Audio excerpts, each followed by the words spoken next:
প্রিয় শিক্ষার্থীরা, আসসালামু আলাইকুম।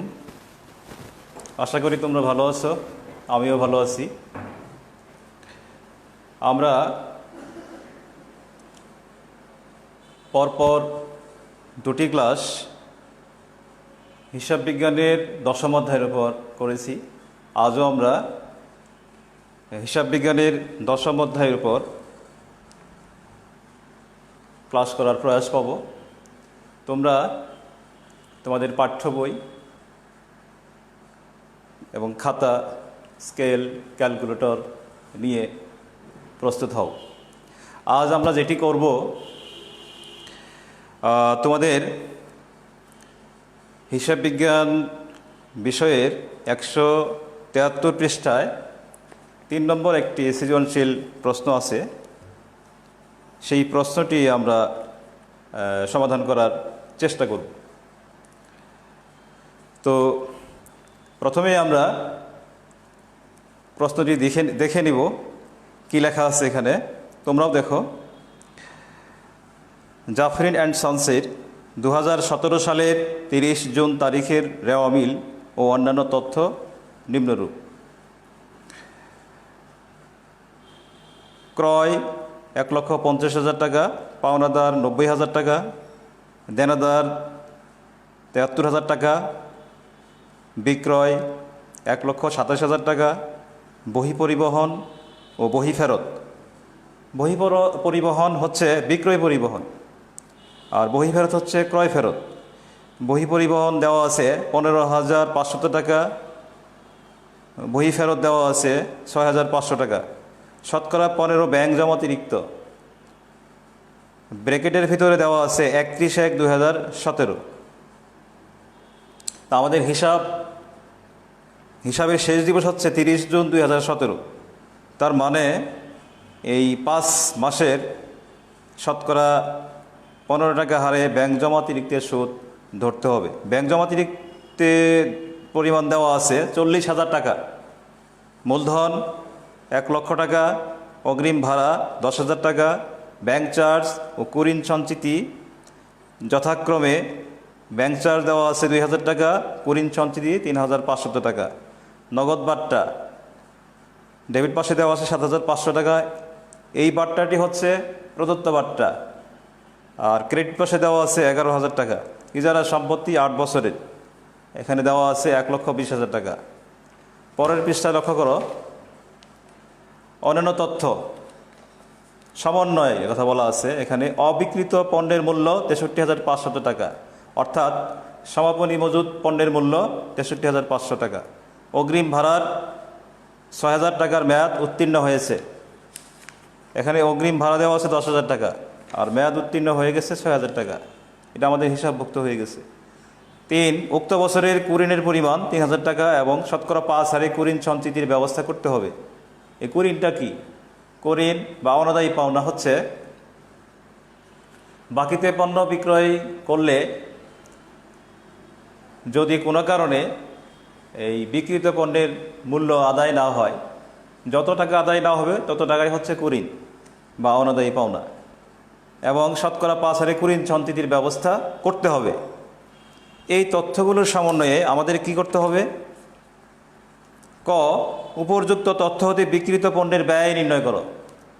বিক্রিত পণ্যের ব্যয় বের করতে হবে। আর খ নম্বরে দেওয়া আছে মোট মুনাফা 47,000 টাকা ধরে জাফরিন অ্যান্ড সন্সের বিশদ আয় বিবরণী প্রস্তুত করো। এই কাজটি করতে হবে।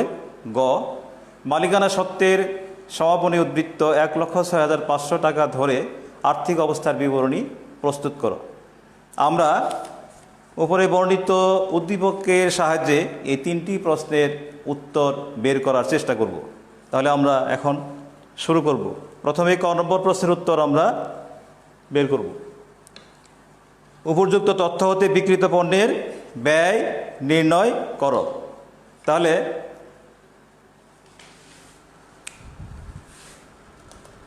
তিনের ক, তাহলে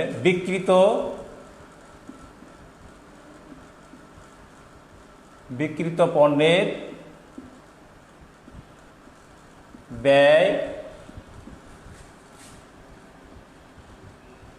নির্ণয়। আমরা ছকের সাহায্যে সবগুলি সমস্যার সমাধান করব। আগে ছক করে নিই।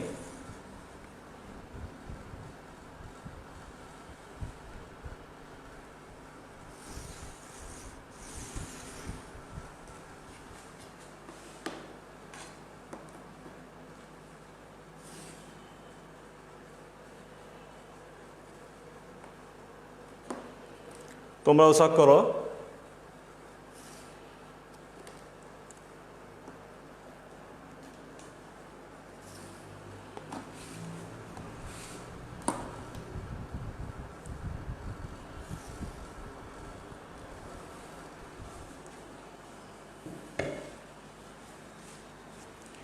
তাহলে বিক্রিত পণ্যের ব্যয় নির্ণয় করতে গেলে আমাদের কি করতে হবে? আচ্ছা, আমরা এখানে একটু লিখে নেই বিবরণ। এটা হচ্ছে ইনার কলাম, এর টাকার পরিমাণ এখানে আমরা লিখব, এটা আউটার কলাম। তাহলে বিক্রিত পণ্যের ব্যয় ব্যয় করতে গেলে আমাদের কি আসতে হবে? প্রথমে লিখতে হবে ক্রয়। ক্রয় কত টাকা? দেখো রেওয়া মিলে 1,50,000 টাকা।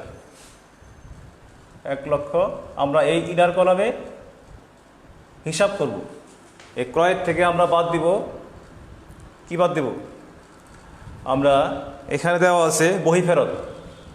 বহি ফেরত বা ক্রয় ফেরতটা আমরা বাদ দিব। কত টাকা ক্রয় ফেরত? 6,500 টাকা।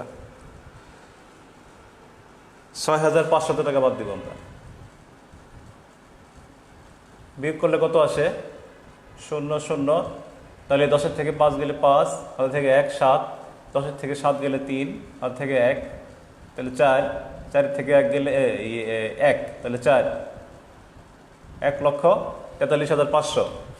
আর আমরা বাদ দেব কি? আমাদের সমন্বয় যেটা দেওয়া আছে অবিকৃত পণ্যের মূল্য, এটা বাদ যাবে। অবিকৃত পণ্যের মূল্য দেওয়া আছে কত? 63,500। 63,500 বিয়োগ করলে কি দাঁড়ায়? আমরা বিয়োগ করে আউটার কলামে লিখব 0 0, 5-এর থেকে 5 গেলে 0, হাতের নাই। 3-এর থেকে 3 গেলে 0, হাতের নাই। এখানে 4, 14 ধরবো আমরা, নিচে যেহেতু 6 বড় সংখ্যা, তাহলে 14 থেকে 6 গেলে 8, তাহলে 80,000 টাকা। এটাই হচ্ছে আমাদের অবিকৃত পণ্যের মূল্য। ঠিক আছে? তাহলে এটাই হচ্ছে আমাদের অবিকৃত পণ্যের মূল্য। আমরা কীভাবে বের করলাম? আমরা ক্রয়ের থেকে ক্রয় ফেরত বাদ দিলাম, তারপরে আমরা কি করলাম? অবিকৃত পণ্যের মূল্য বাদ দিলাম, অর্থাৎ সমাপনী মজুত পণ্যের মূল্য বাদ দিলাম। বাদ দেওয়ার পরে আমাদের এই অবিকৃত পণ্যের মূল্য বের হয়ে আসলো। তাহলে বিক্রিত পণ্যের মূল্য, বিক্রিত পণ্যের মূল্য বা ব্যয়। তাহলে এখানে কি হবে? মোট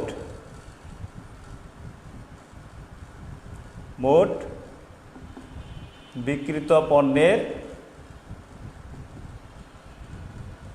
মূল্য 80,000 টাকা। ঠিক আছে? এই হচ্ছে আমাদের এই ক নম্বর প্রশ্নের উত্তর।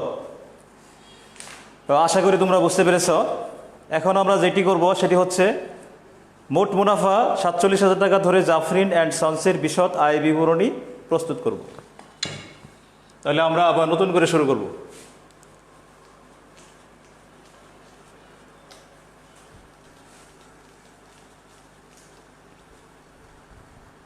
তিনের ক গেল, এখন আমরা 3 নম্বরের খ নম্বর উত্তর করব আমরা। তাহলে কার বিশদ আয় বিবরণী তৈরি করব? Jafrin and sons. আমরা শিরোনাম লিখে নিই আগে।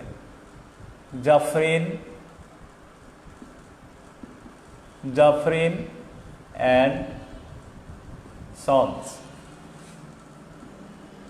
বিশদ আয় বিবরণী, বিবরণী। তারিখ কত? তারিখ দেওয়া আছে 30 জুন 2017। তাহলে 2017 সালের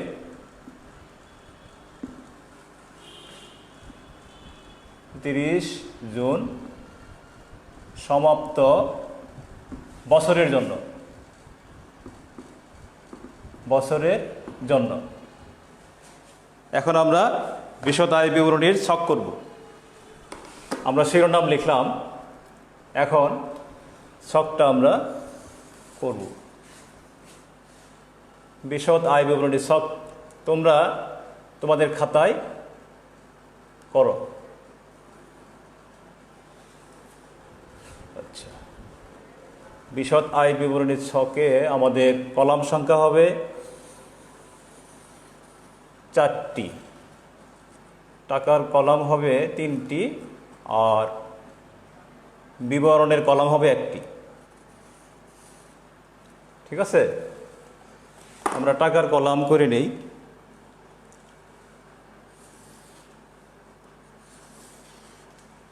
টাকার কলাম 3টি হবে। টাকার কলাম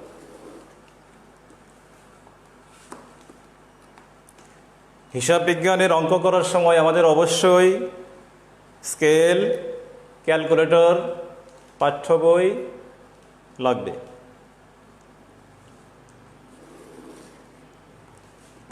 দুইটা আর একটা।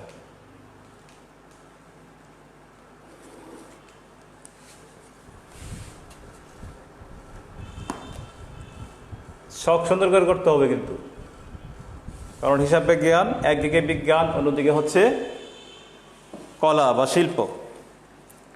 তাহলে দেখো রেওয়া মিলটার দেখো, আগে আমরা শিরোনামগুলি লিখে নেই। এখানে হবে কি? বিবরণ, বিবরণ। এটা হবে টাকার কলাম, এটাও টাকার কলাম, এটাও টাকার কলাম। এতগুলি কলাম দেওয়ার উদ্দেশ্য হচ্ছে আমরা এটা ইনার কলাম, এটা ইনার কলাম, এটা আউটার কলাম, এখানে আমরা ক্যালকুলেশন করব। এখানে ক্যালকুলেশন করে এখানে লিখব, আবার এই কলামের যোগফলটা আমরা সরাসরি এখানে লিখে দেব। তাহলে আমাদের কি করতে হবে? এখন মোট মুনাফা ধরতে হবে কত? 47,000। তাহলে আমরা লিখে নেই মোট মুনাফা, মোট মুনাফা কত? 47,000। সরাসরি আমরা আউটার কলামে দিয়ে দেব। মোট মুনাফার সাথে থেকে আমরা কি করব? পরিচালন ব্যয় বাদ দিব।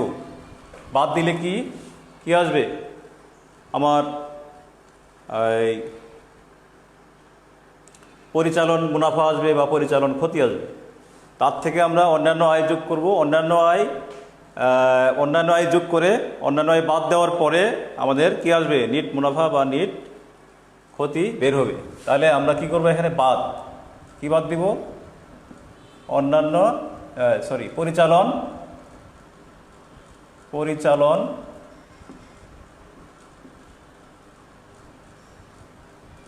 ব্যয়। পরিচালন ব্যয় মানে ব্যবসা করতে গিয়ে যে খরচগুলি আমাদের করতে হয়, নিয়মিত যে খরচগুলি করতে হয়, সেগুলিকে আমরা পরিচালন ব্যয় বলে থাকি। যেমন তোমার বিক্রয় পরিবহন, তারপর এই দোকান ভাড়া, মোবাইল বিল, টেলিফোন বিল ইত্যাদি। দেখো এখানে কি আছে? আমার পরিচালন ব্যয়ের মধ্যে আছে বহি পরিবহন, বিক্রয় পরিবহন। তাহলে এইটা আমার বহি পরিবহন। বহি পরিবহন কত টাকা দেওয়া আছে?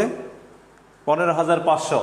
তাহলে এখানে ক্যালকুলেশন করব। আমি আগেই বলেছি এই ঘরটা হলো আমার ক্যালকুলেশন। এখানে ক্যালকুলেশন করে এই তোমার এই পরিচালন ব্যয়টা আমরা এখানে লিখব আগে, তারপর সবগুলো পরিচালন ব্যয় একত্রিত করে যোগ করে আমরা এখানে লিখব। যাই হোক, তাহলে 15,500, 15,500।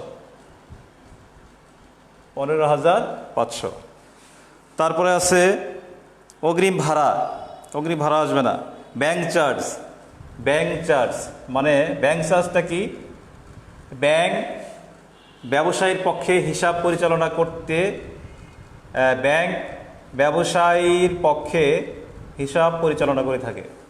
হিসাব তো এমনি এমনি পরিচালনা করবে না, হিসাব পরিচালনা করার জন্য ব্যাংককে একটা চার্জ দিতে হবে। হ্যাঁ, ব্যাংক যে সেবা দিল সে সেবা বাবদ একটা চার্জ, নির্দিষ্ট পরিমাণ টাকা কর্তন করবে, সেটি হচ্ছে তোমার ব্যাংক চার্জ। ব্যাংক চার্জ কত দেওয়া আছে? 2000 টাকা, 2000 ব্যাংক চার্জ। তারপরে এখানে দেওয়া আছে নগদ বাট্টা।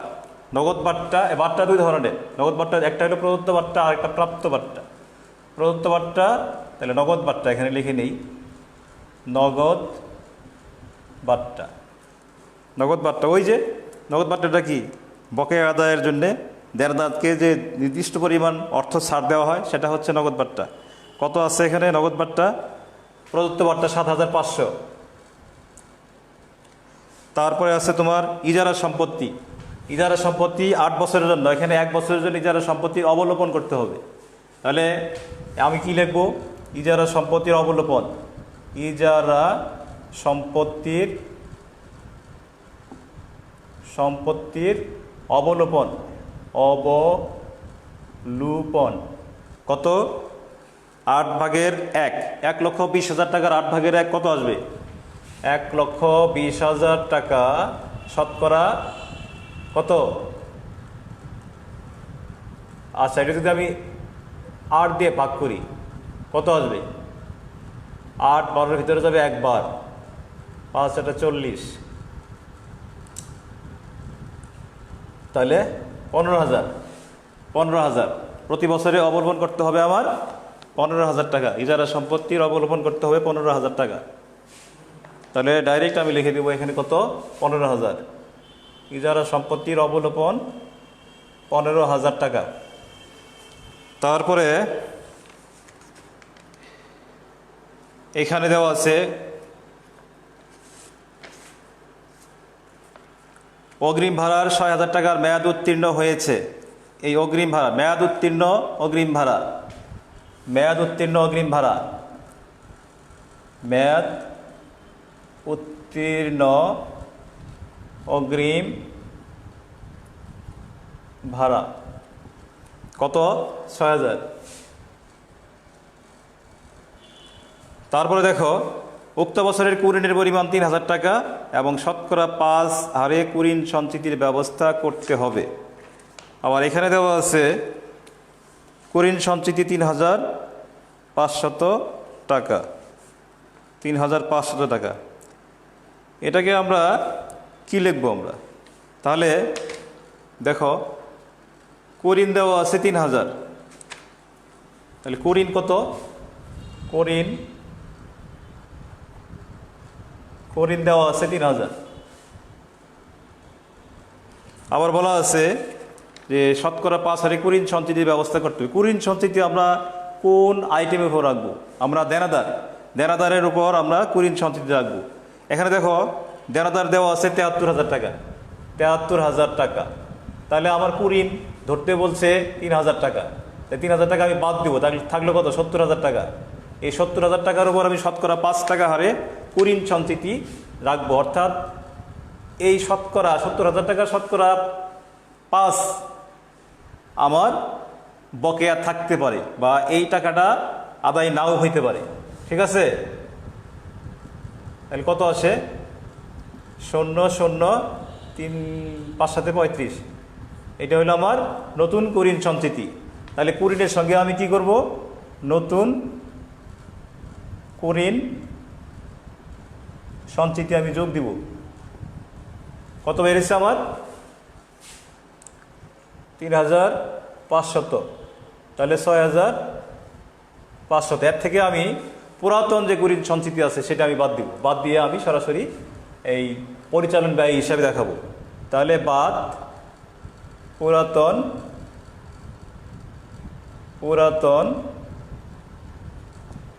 কুরিন সঞ্চিতি দেওয়া আছে। পুরাতন কত? পুরাতন কুরিন সঞ্চিতি দেওয়া আছে 3,500 টাকা।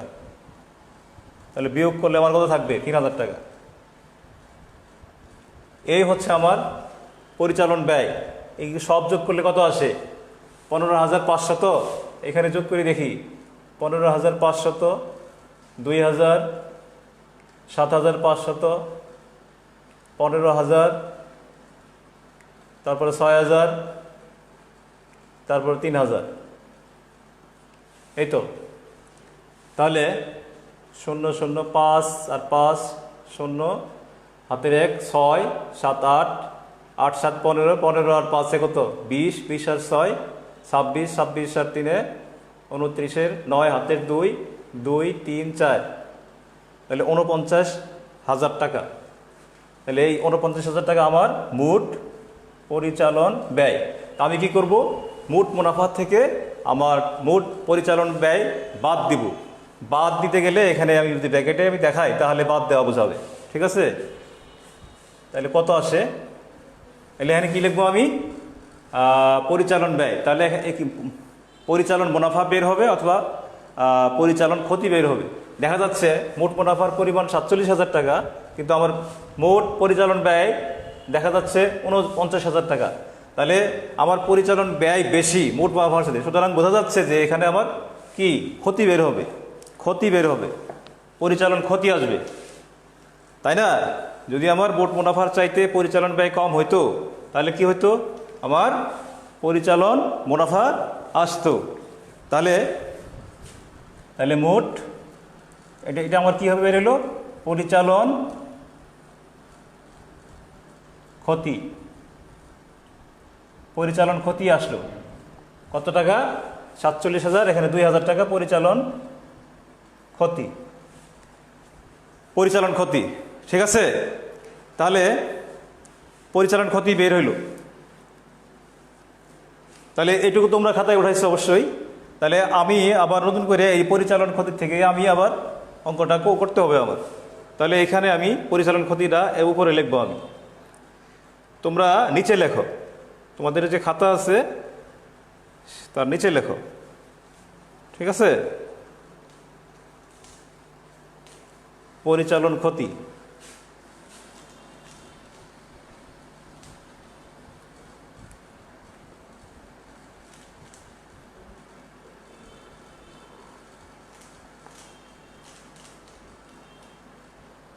পরিচালন ক্ষতি বের হলো কত?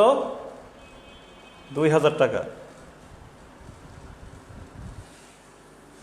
তাহলে পরিচালন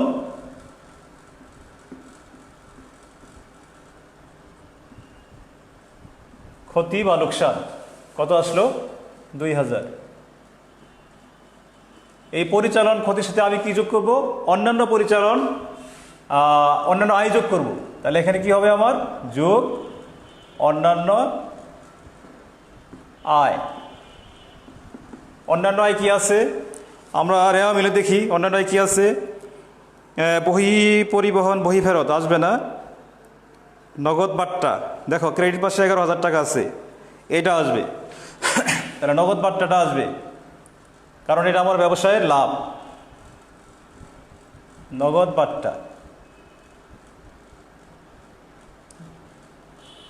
নগদ বাট্টা 11,000, নগদ বাট্টা 11,000। আর মনে হয় অন্যান্য আয় নাই, ঠিক আছে? অন্যান্য আয় নাই, নগদ বাট্টা।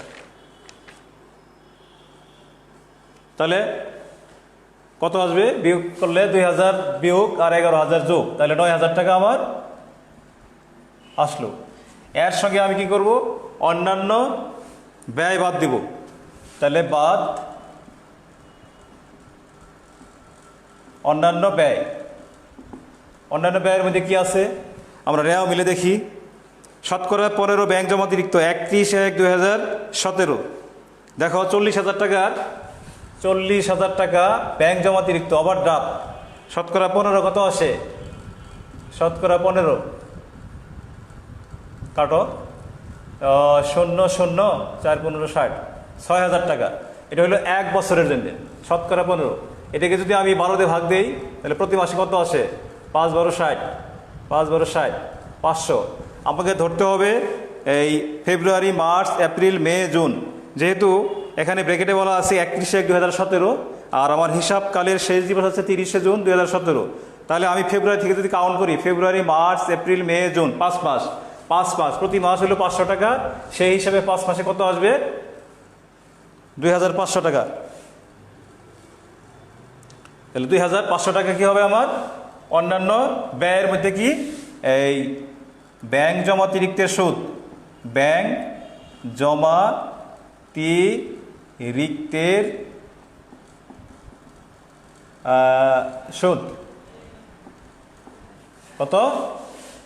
2500 টাকা। এই যেটা বাদ দেওয়ার পর যা থাকবে সেটা আমার কি? নেট মুনাফা। নেট মুনাফা। তাহলে আমার নেট মুনাফা এখন বের হবে। নেট মুনাফা কত? 9000 থেকে 2500 বাদ দিলে কত থাকে? 0, 0, 5, তার থেকে 1, 3, 9 থেকে 3 গেলে 6। এই 6500 তো হচ্ছে আমার নেট মুনাফা।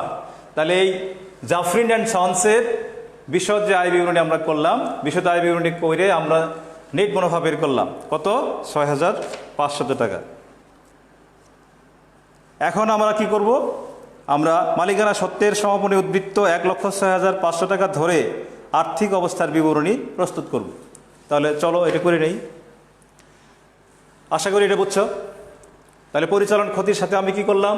অন্যান্য আয় যোগ করলাম। অন্যান্য আয় যোগ করে যে যোগফলটা বের হইল, সেই যোগফল থেকে অন্যান্য ব্যয় বাদ দেওয়ার পরে যেটা বের হয়েছে সেটা হচ্ছে আমার নেট মুনাফা। ওকে, এখন 3 নম্বর প্রশ্ন। গ নম্বর প্রশ্নের উত্তর। গ, এখানে আমাদের বিবরণী চেঞ্জ করতে হবে, এই শিরোনাম চেঞ্জ করতে হবে। শিরোনাম জাফরিন অ্যান্ড সন্স ঠিক থাকবে। জাফরিন অ্যান্ড সন্স এর কে? জন্স। আচ্ছা, আর্থিক অবস্থার বিবরণী আমরা লিখব। আর্থিক স্টেটমেন্ট ইন ফিনান্সিয়াল পজিশন, নাকি? আর্থিক অবস্থার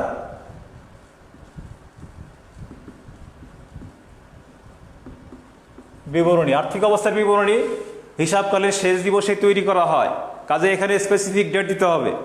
কি হবে? হিসাবকাল কত? 30 জুন 2017। তাহলে আমি কি লিখব? 2017 সালের 30 জুন তারিখে, এই দিনই আমাকে এই আর্থিক অবস্থার বিবরণী তৈরি করতে হবে। তাহলে আর্থিক অবস্থার বিবরণী তৈরি করতে হবে এই ডেটে। আচ্ছা, তাহলে ছক এইভাবেই হবে, ছক এরকমই হবে। আর্থিক অবস্থার বিবরণীর ছক এইরকমই হবে। তোমরা খাতায় ছক করে নাও, ছক করো।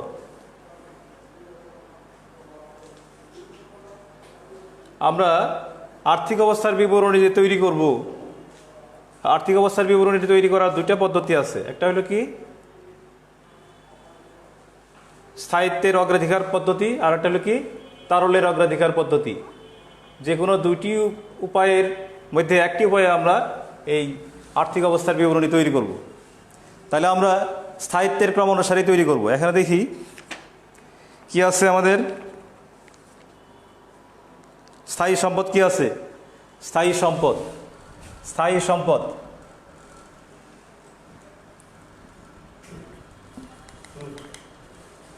স্থায়ী সম্পদ, স্থায়ী সম্পদ কি আছে দেখো? ইজারা সম্পত্তি আছে, স্থায়ী সম্পদ। তাহলে স্থায়ী সম্পদ,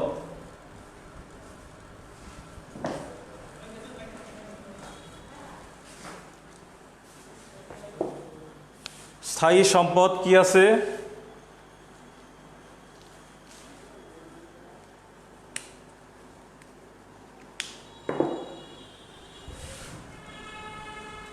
স্থায়ী সম্পদ, প্রথমে আমাদের স্থায়ী সম্পদ আসবে। স্থায়ী সম্পদ কি? ইজারা। ইজারা কত আছে? ইজারা সম্পদ দেওয়া আছে 1,20,000। 1,20,000। 1,20,000।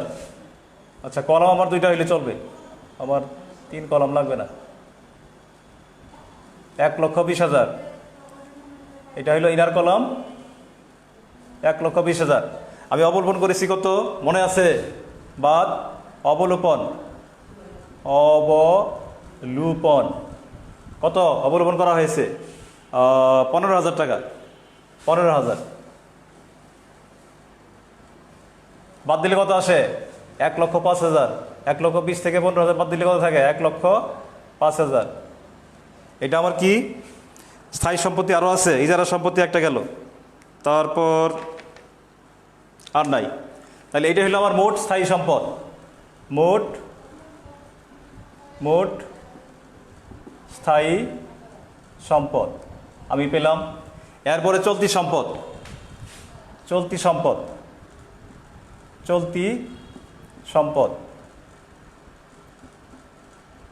সম্পদ কোনগুলি আছে আমার দেখতে হবে। চলতি সম্পদ হচ্ছে দেনাদারের পরিমাণ কত? দেনাদার দেওয়া আছে 73,000 টাকা। 73,000 টাকা। এখান থেকে কুরিন ধরতে বলা হয়েছে, তাহলে বাদ দিতে হবে। বাদ কুরিন কত? সমন্বয়ে বলা আছে 3,000, তাহলে কুরিন বাদ দাও। কুরিন বাদ দিলে কত থাকে? 70,000। তারপরে নতুন কুরিন সঞ্চিতি বাদ দিতে হবে। নতুন কুরিন সঞ্চিতি কত বের হয়েছিল মনে আছে? এই 73,000 থেকে 3,000 টাকা বাদ দেওয়ার পরে শতকরা 5 টাকা হারে ধরতে বলা হয়। 70,000 টাকা শতকরা 5 কত আসে? 3,500। 70,000 থেকে 3,500 বাদ দিলে কত থাকে? আমরা এখানে রাফ করে নিই। 3,500। 0 0 10 থেকে 5 গেলে 5, হাত থেকে 1 4, 10 থেকে 4 গেলে 6, হাত থেকে 1 কত? 7 থেকে 1 গেলে 6, এই 66,500। 66,500। শখ তো আর একটা লাগে, দেখা যায় শখ লাগবে আর একটা। 73,000,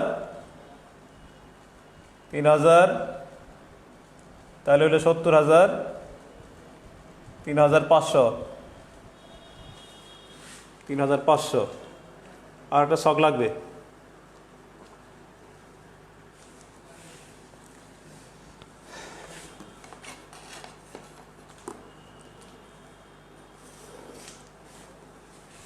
এই শখটা আমাদের ক্যালকুলেশনের জন্য লাগবে। তাহলে কত হইল? 66,500। আর কি আছে? এই দেনাদার গেল। তারপরে আছে অবিকৃত পণ্যের মূল্য। অবিকৃত পণ্যের মূল্য মানে সমাপনী মজুদ পণ্যের পরিমাণ কত? এটা আমার চলতি সম্পদ। অবিকৃত পণ্যের মূল্য এটা হচ্ছে আমার সমাপনী মজুদ। কত? 63,500।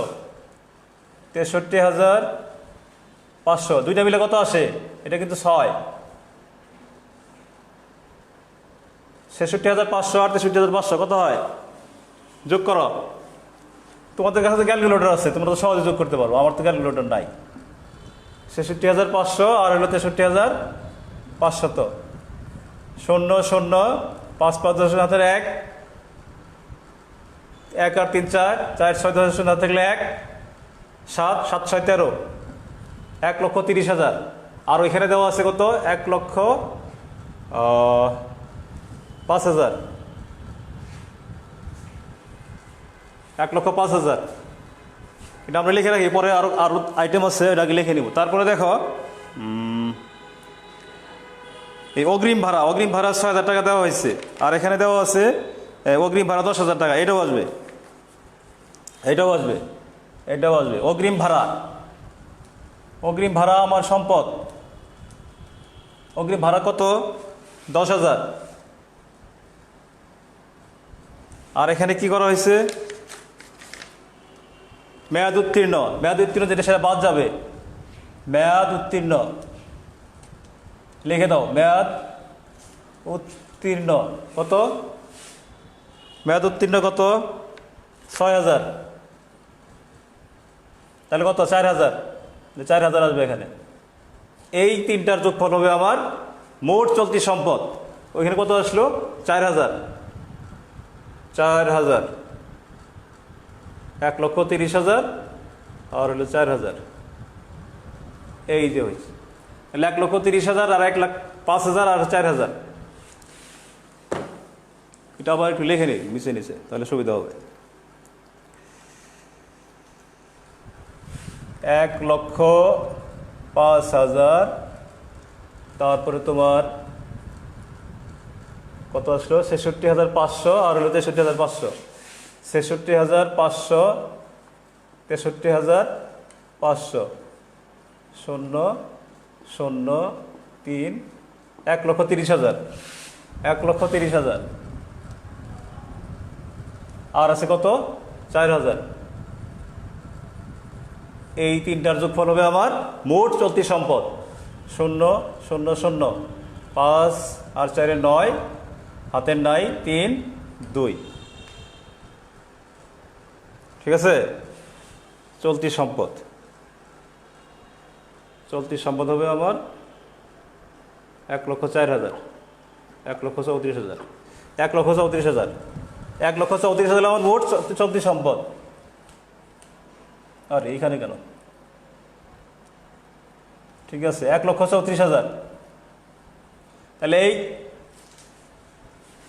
মোট স্থায়ী সম্পদ আর মোট চলতি সম্পদের যোগফল হচ্ছে আমার মোট সম্পদের পরিমাণ। তাহলে 1,05,000 আর হইল তোমার 1,34,000। তাহলে 0, 0, 0, 9, 3, 2। তাহলে মোট সম্পদ হচ্ছে 2,39,000। মোট স্থায়ী সম্পদ 1,05,000 আর আমার এই যে মোট চলতি সম্পদ 66,500, 63,500 আর 4000 যোগফল হলো 1,34,000। এটা হচ্ছে আমার মোট চলতি সম্পদ আর মোট স্থায়ী সম্পদ, এই দুইটার যোগফল হবে মোট সম্পদ। ঠিক আছে, তাহলে আমরা সম্পদ পেলাম, জাফরিন অ্যান্ড সানসের সম্পদের পরিমাণ পেলাম। এখন আমরা দায়ের পরিমাণ বের করব। ঠিক আছে, এখন আমরা দায়টা বের করে নিই। হিসাব বিজ্ঞানের অঙ্ক একটু সময় লাগে, একটু সময় লাগে। 2,39,000 আমাদের সম্পদ বের হইল, সমপরিমাণ টাকা আমাদের কি বের হবে, দায় হবে। তাহলে আমাদের অঙ্ক মিলে যাবে, আদারওয়াইজ অঙ্ক মিলবে না। ঠিক আছে, তাহলে আমরা প্রথমে আসবো কি,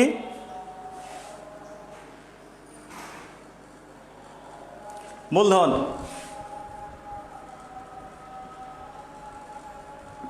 মূলধন কত, মূলধন হচ্ছে 1,00,000 টাকা না, 1,00,000 টাকা, 1,00,000 টাকা মূলধন, 1,00,000 টাকা মূলধন। মূলধনের সঙ্গে আমাদের কি যোগ হবে, নেট লাভ, তাই না, যোগ নেট লাভ বলতে নেট মুনাফা, নেট মুনাফা যোগ হবে। কত বেরিয়েছিল, 6,500, 6,000, তাহলে 1,06,500। এটা হলো আমার কি, দীর্ঘমেয়াদী মূলধন, তাই না, দীর্ঘ মেয়াদী মূলধন, মূলধন দীর্ঘমেয়াদী, দীর্ঘমেয়াদী মূলধন। এর সঙ্গে আমার কি যোগ হবে, চলতি দায়। চলতি দায় কি আছে, দীর্ঘমেয়াদী দায় গেল আমার, এটা দীর্ঘমেয়াদী দায় গেল, দীর্ঘমেয়াদী দায়। এর সঙ্গে যোগ হবে কি আমার, চলতি দায়, চলতি দায়। চলতি দায় কি আছে, পাওনাদার, পাওনাদার, পাওনাদার কত, 90,000, পাওনাদার 90,000। পাওনা তো 90,000। তারপর শতকরা 15 ব্যাংক জমা অতিরিক্ত, শতকরা 15 ব্যাংক জমাতিরিক্ত, ব্যাংক জমাতিরিক্ত কত টাকা এখানে? 40,000। তারপরে সুদ কত পাইলাম আমরা? সুদটা যোগ করে দেব। সুদ কত? বকেয়া সুদ কত? বকেয়া সুদ কত বেড়েছে মনে আছে? 2,500। তাহলে 42,500। আর কি আছে? পাওনাদার গেল, ব্যাংক জমাতিরিক্ত গেল, মূলধন গেল।